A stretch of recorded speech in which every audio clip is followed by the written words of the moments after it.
Okay, this is the story of how Bob gave Alice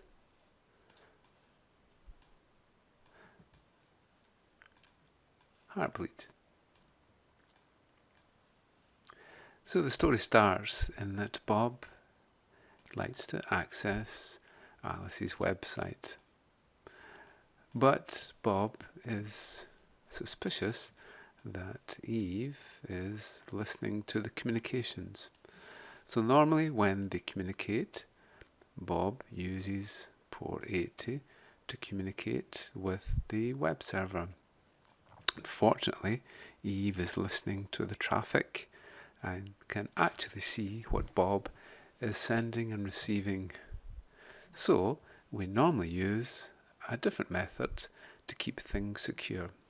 So in this way we use a different port. We use 443 to be able to communicate, and then what we do is we use secure sockets, which will create a session key, and then that session key is used to be able to encrypt the communications.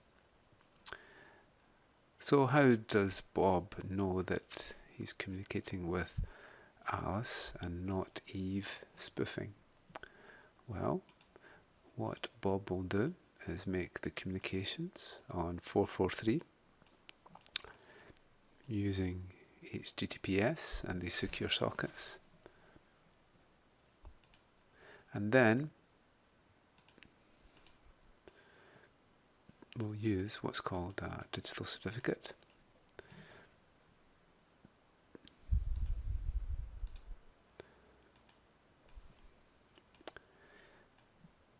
to be able to identify that it is Alice's website. So she sends a digital certificate over to Bob. Bob has a look at it and then decides if it's correct or not. If it's been signed by someone that he trusts, then he will say that it's okay and everything is fine. So he will use his terminal to be able to connect, gets the certificate, and everything is fine. Within websites, there are 2 or 3 main server infrastructures that are actually used. And with Apache, Linux, or LAMP stack, we typically use OpenSSL as the software program to provide most of our cryptography. So it's OpenSSL, which is creating certificates, which is hashing values, it's doing the encryption and so on. And it was a bug within inside OpenSSL which actually caused Heartbleed. And what really happened was that within inside our program, within inside the program, within inside the code, there was a problem. And the problem is caused by when the payload comes in, an area of memory. So payload identifies the number of bytes in the payload. An area of memory is allocated. This area of memory is then copied from the main memory and from the running web server into the payload, and then actually sent back. Okay, so this part here allows this payload value to go unchecked, and then for that to be sent back as a payload. So this is the problem that's actually caused by our Heartbleed.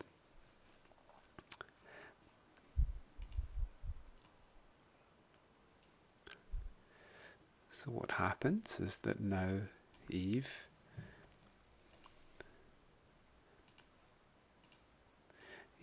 now can actually create the payload, detect the heartbeat of the SSL, and actually craft a payload which allows the Eve to be able to read from the web server. then if Bob has been accessing the web server, then his credentials might actually be in there at the time that Eve looks in the memory on the web server. So not all versions of this OpenSSL program are at risk. And we can identify it normally by running OpenSSL itself and actually having a look to see what the version is. So with the OpenSSL version command, we can have a look, and if we see anything from 1.01a to F, then we know that it's susceptible to the bug.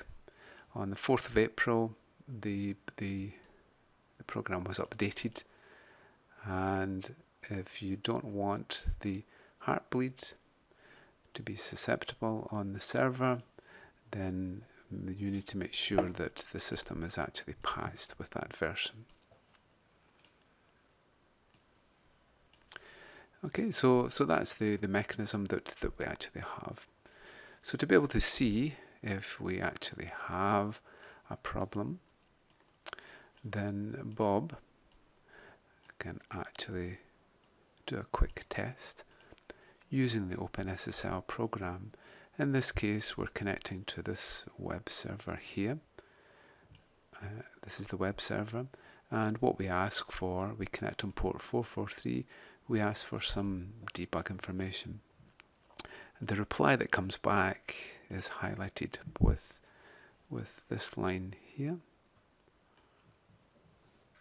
which actually identifies that there is a TLS heartbeat, and it's this heartbeat that causes the problems with Heartbleed.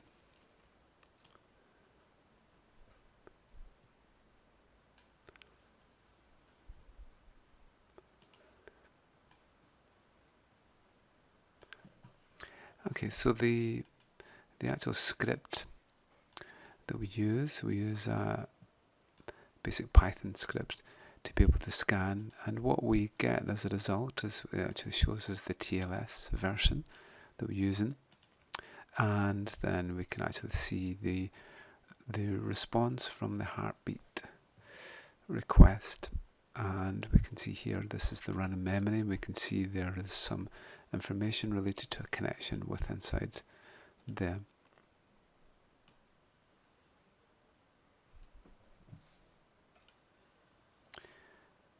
Okay, so the first thing that gets sent in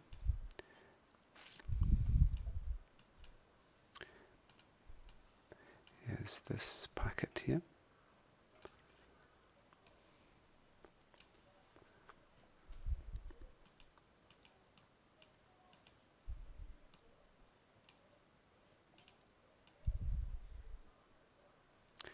This is the second one, and this is the first one.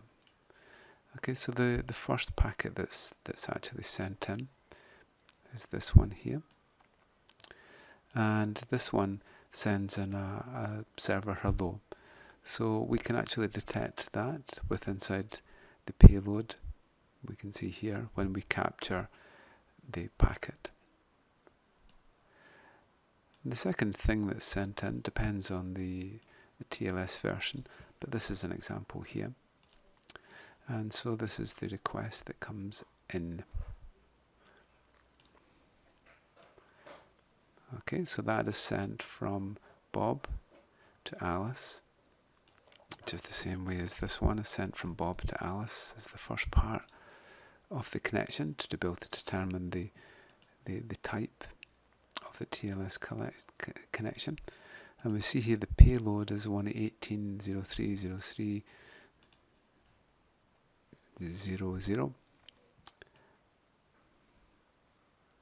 and this is the heartbeat request. Okay, so we should be able to see from the data that we have there.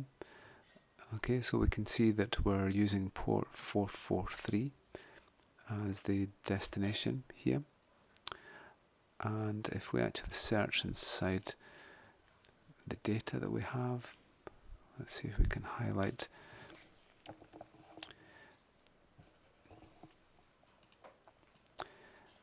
our data. So we're looking for 18.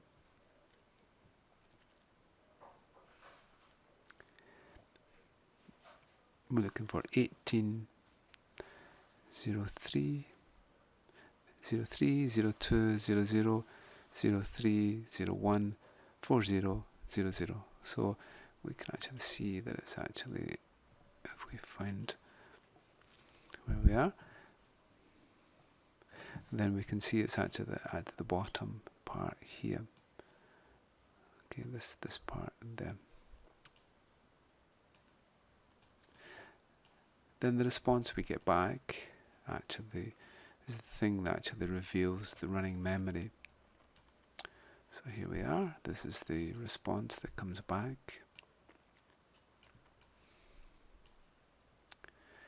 And we can see in here what comes back from the server contains part of the memory of the running system.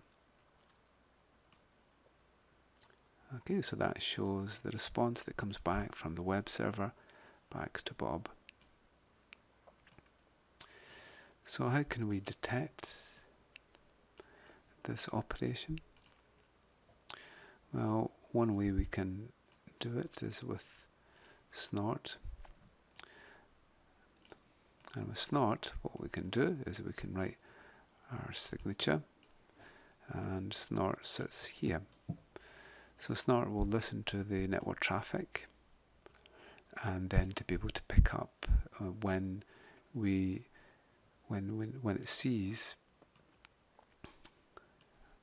a request coming through that might have the heartbeat request in it. So if you remember, within the heartbeat request, we had this sequence that we were looking for, so that when the script is run from Bob to Alice's website, then when it detects a connection of 443 with that raw byte information of that hexadecimal string, then this is what we get as part of the alerts when we're using snort. Okay, so this is showing a very basic example of how Heartbleed actually works, and there is more information on the security website that you can actually have a look at.